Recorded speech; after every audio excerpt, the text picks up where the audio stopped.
अगर कोई भी फॉरेक्स ब्रोकर आपके साथ स्कैम कर लेता है या आपके साथ गलत करता है या आपको आपकी कोई भी पेमेंट आपकी देता नहीं है, तो उसके ख़िलाफ़ आप क्या कर सकते हैं, उसके ख़िलाफ़ कैसे आप कंप्लेंट कर सकते हैं, कैसे रेगुलेटरी बॉडीज़ के साथ आप ताल्लुक़ बना सकते हैं या उनके साथ अपने मामलात को रिजॉल्व कर सकते हैं, लीगली क्या प्रोसेस है और ऑफिशियली क्या प्रोसेस है, उसके मतलब बात करेंगे। बेसिकली एक ब्रोकर के अगेंस्ट आप कैसे जा सकते हैं और ब्रोकर के ऊपर क्लेम कैसे कर सकते हैं। ये वीडियो सिर्फ एजुकेशनल पर्पस के लिए है। इसका मतलब बिल्कुल ये नहीं कि मैं आपका फाइनेंशियल एडवाइजर हूं। मैं बस एक आम इंसान हूं जिसके पास 14 साल का तजुर्बा है और मैं ट्रेडिंग और इन्वेस्टमेंट के बारे में बात करना पसंद करता हूं। तो प्लीज इस वीडियो को सिर्फ एजुकेशनल पर्पस के लिए देखें और याद रखिएगा, डोंट ड्रिंक एंड ड्राइव, क्योंकि मैं नहीं चाहता कि आप सुबह उठे और आपको याद भी ना हो कि आपने रात को कौन सी ट्रेड कब लगाई थी। सो हमेशा ट्रेड रिस्पांसिबली करें और with proper risk management. Good luck, happy trading.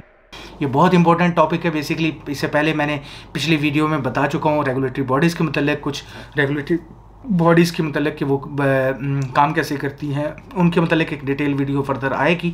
लेकिन एक रेगुलेटरी बॉडीज़ के प्रोसेस क्या है, इनके एस्टिमेटेड कॉस्ट क्या है, ब्रोकर का कहाँ कहाँ रेगुलेटेड हो सकता है बेसिकली, और किन किन जगह पे वो बेसिकली कोई भी ब्रोकर बेसिकली जो है ना मौजूद होता है, एज ए रेगुलेटेड होता है, आप उनको क्लेम कैसे कर सकते हैं। सबसे पहले मैं दोबारा उनको उन कुछ मेजर टॉप रेगुलेटरी बॉडीज़ के जो है ना नाम दे देता हूँ, जिसमें सबसे इंपॉर्टेंट जो है वो फाइनेंशियल कंडक्ट अथॉरिटी है, FCA। बेसिकली यूके में ये सबसे अच्छी और सबसे टॉप लेवल बेसिकली समझी जाती है। दूसरे नंबर पे आपका ब्रोकर जो है ना साइप्रस का साइसेक में, Cyprus security and exchange commission, CySEC में जो है ना रेगुलेटेड हो सकता है। तीसरा Australian security and investment commission के अंदर हो सकता है। चौथा ये एजिक के नाम से कहा जाता है। पांचवा जो है फाइनेंशियल सर्विसेज कमीशन, ये ब्रिटिश वर्जिन आइलैंड बेस्ड जो है ना बेसिकली है, वहाँ रेगुलेटेड हो सकता है। छठा जो है बेसिकली पांचवा basically Dubai financial services authority के अंदर DFSA में रेगुलेटेड हो सकता है। छठा federal financial supervisory authority, BaFin के नाम से जर्मनी है, वहाँ रेगुलेटेड हो सकता है। सातवें नंबर पे नॉर्मली ब्रोकर जो रेगुलेटेड होते हैं वो security and future commission SFC Hong Kong में रजिस्टर्ड होते हैं। और आठवें नंबर पे मॉनेटरी अथॉरिटी ऑफ सिंगापुर, यहाँ पर हो सकते हैं। ठीक हो गया, इसको मैस भी बोलते हैं। नाइन्थ में जो अगर हम नंबर पे बात करें, Lebanon financial services authority LFSA Malaysia, जो कि आजकल बहुत कॉमन है अपने लो कॉस्ट होने की वजह से, वहाँ पर रेगुलेटेड हो सकता है।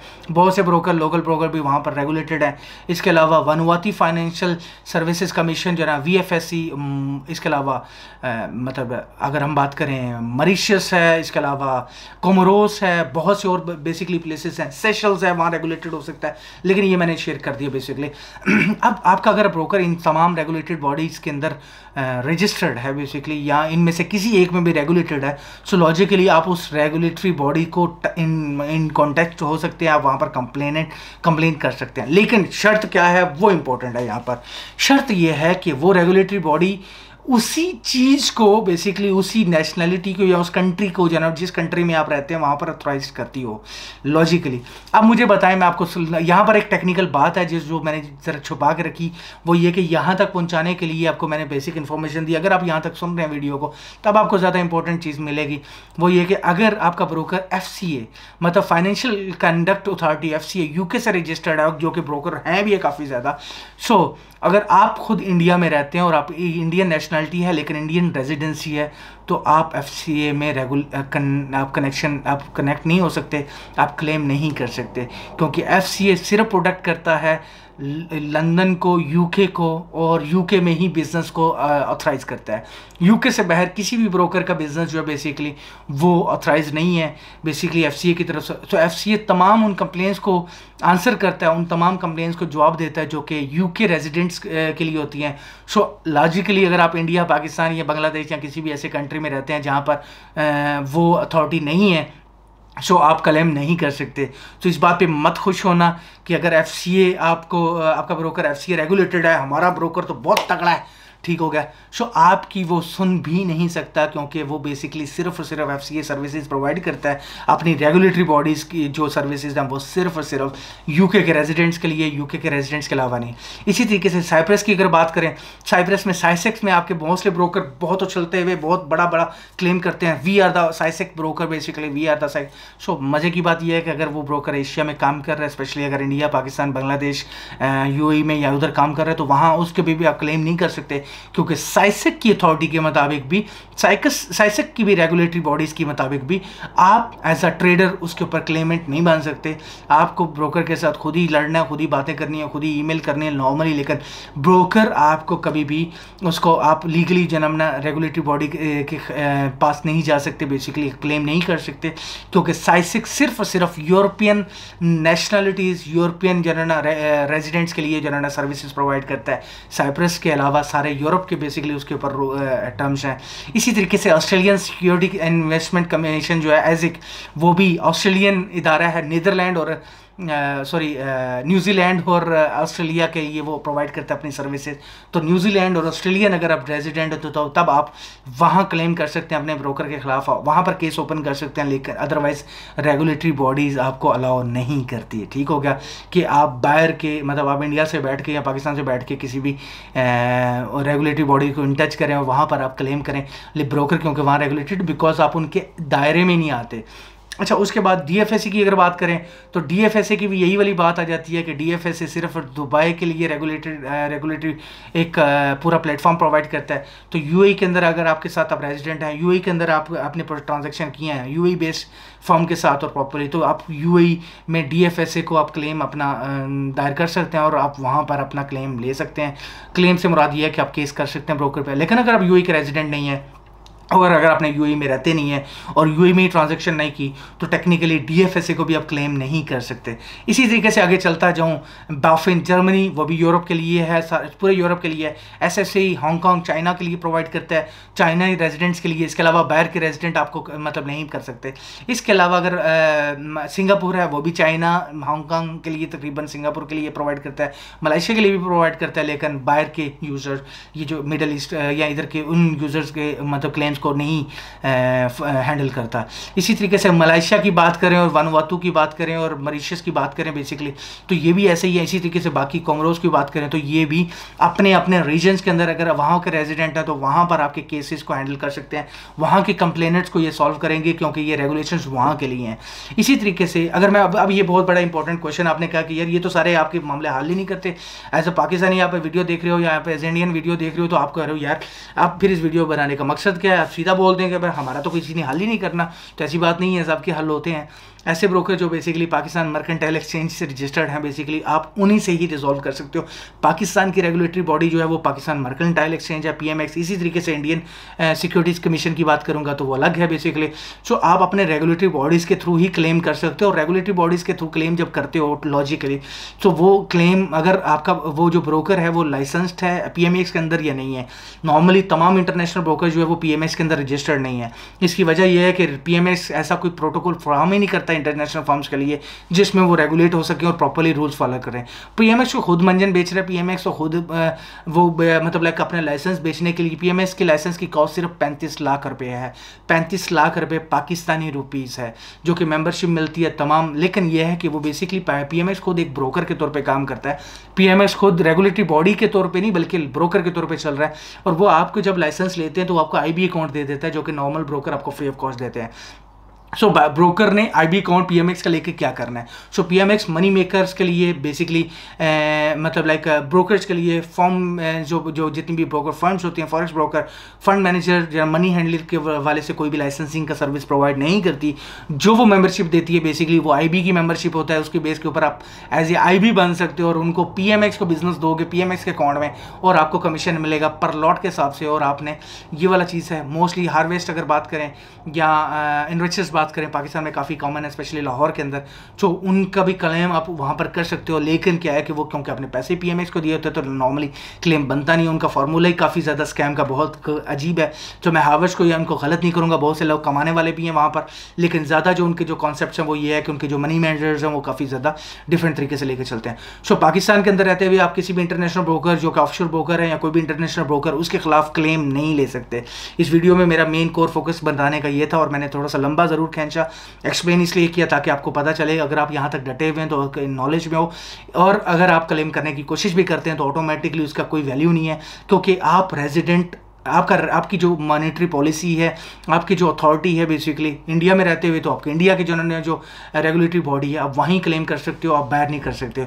और वहाँ क्लेम करने के बाद रेगुलेटरी मैक्सिमम उनके पास क्लेम जाएंगे 10, 20, 50, 100, 200 जाएंगे। जैसा ओक्टा एफएक्स के बारे में गया था, तो उन्होंने ओक्टा एफएक्स के खिलाफ अनाउंस कर दिया था दिस इज नॉट मतलब like authorize to do this is automatically वो एक नोटिस लगा देंगे। नोटिस के बाद उनकी मैक्सिमम उनकी वेबसाइट ब्लॉक कर देंगे। वेबसाइट ब्लॉक करेंगे तो ओक्टा एक नई IP से आ जाएगा। सिंपल सी बात है, ब्लॉक नहीं होगी, नए डोमेन से आ जाएगा। octafx.com बंद होगी तो और octafx1.com आ जाएगी। तो वो प्रॉब्लम नहीं है, यूज़र को प्रॉब्लम नहीं होता। लेकिन यह है कि एक्सनेस के साथ भी ऐसे ही है। तो मेजर अगर बात करूं कि काफ़ी ब्रोकर्स की अगर बात करें तो जो भी पाकिस्तान मर्केंटाइल एक्सचेंज में रजिस्टर्ड नहीं है, रेगुलेटेड नहीं है, तो उनके लिए आप क्लेम नहीं कर सकते। वो इंटरनेशनल ब्रोकर्स हैं, उनके साथ आप कोई भी किसी किस्म का लीगल फाइट नहीं कर सकते। एज अ पाकिस्तानी और as a Indian resident maximum क्या कर सकते हैं आप, एज अ पाकिस्तानी या इंडियन नेशनल जो कि अपने कंट्री में रह रहे हो, अगर आप वहाँ पर क्लेम करने की कोशिश भी करते हो तो मैक्सिमम रेगुलेटरी बॉडी जब बहुत ज़्यादा खबर वो क्लेम कंप्लेंट सुनेगा तो मैक्सिमम एक अनाउंसमेंट लगा देगा। इसके अलावा वो कुछ नहीं कर सकते। सो इसलिए अपना माइंड को बड़ा केयरफुली देखिएगा और कोशिश कीजिए हमेशा उन ब्रोकर्स के साथ काम करें जो कि जहां आप जानते हो, जिनके ऊपर ट्रस्ट करते हो, यहाँ थोड़ा सा आपको खुद पता हो कि यार यहाँ हमारी बात सुनवाई दी जाएगी या वो लोग रियल ह्यूमन है। आप सिर्फ ये जो ना सिर्फ वेबसाइट्स के ऊपर इन्वेस्ट मत करें, सिर्फ वेबसाइट्स के ऊपर इन्वेस्टमेंट ना करें। वेबसाइट बहुत अच्छी भी हो सकती हैं, बहुत तेज़ भी हो सकती हैं, बहुत सर्विसेज अच्छी भी प्रोवाइड कर सकती हैं, लेकिन टेक्निकली वक्त बुरा आने के ऊपर ऐसा नहीं है। ऐसा वक्त आ चुका है अल्पारी के ऊपर। अल्पारी के ऊपर हमारे ही दोस्तों ने, मेरे ज़ाते जो है ना $45,000 जो है ना अल्पारी के अंदर फंसे थे। ठीक है, ऐसा वक्त हमने देख चुके हैं अल्पारी के ऊपर। अल्पारी क्रैश हुआ था तो बहुत बुरा हुआ था। So no one was able to complain that. फिर उसके बाद अल्पारी आज भी मौजूद है, ब्रोकर कभी नहीं जाता, लेकिन वक्त आने के बाद वो सारा संभाल लेता है। लेकिन लॉजिकली अगर देखा जाए कि जितने भी पाकिस्तान के क्लेम से वो नहीं पूरे हो सके थे। सो ये एक बहुत कॉमन चीज़ है। इस चीज़ को मैंने आंसर आपको दे दिया, कोशिश की है। कोशिश करें कि उन्हीं ब्रोकर्स के साथ काम करें जिन ब्रोकर्स को एटलीस्ट आप जानते हो, जिनको पकड़ सकते हैं, जिनको टच कर सकते हैं, जिनकी बैकग्राउंड को जानते हो, और वहीं ट्रस्ट करें। क्योंकि ये मैं यहाँ पर ना तो अपना कंपनी के बंजन बेच रहा हूँ, ना किसी और का बेच रहा हूँ। मैं क्लियरली एक्सप्लेन कर रहा हूँ कि अगर हाँ ये करंटली आप सिर्फ वो उस हवा को फॉलो कर रहे हैं कि ये 10 साल से चल रहा है या 8 साल से चल रहा है तो मैं इसी को फॉलो करता रहता हूँ, तो ऐसा कोई बात नहीं है। हम किसी भी ब्रोकर को गलत नहीं कर रहे। एक्सनेस भी ठीक है, ओक्टा भी ठीक है, मैं सबकी रिस्पेक्ट करूँगा, एक्सएम भी ठीक है, सब भी ब्रोकर, ऑर्फनेक्स भी ठीक है भाई। मतलब लाइक एक हमारे प्यारे दोस्त हैं माशाल्लाह से, मतलब क्या नाम है उनका यार, वो प्रोमैक्स वाले, वो भी ठीक हैं। इसी तरीके से जो बड़े और छोटे मोटे ब्रोकर्स काफ़ी हैं, वो सारी ठीक हैं। हम किसी ब्रोकर को गलत नहीं कर रहे, लेकिन अगर आपके साथ कुछ गलत हुआ है तो लॉजिकली पीएमएक्स के थ्रू क्लेम कर सकते हैं उन्हीं ब्रोकर्स के ऊपर जो पीएमएक्स के, और पीएमएक्स में जो रजिस्टर्ड है वो ब्रोकर्स नहीं है, बेसिकली वो बस आईबीज हैं। So logically there is a very big flaw in the whole structure of the brokers.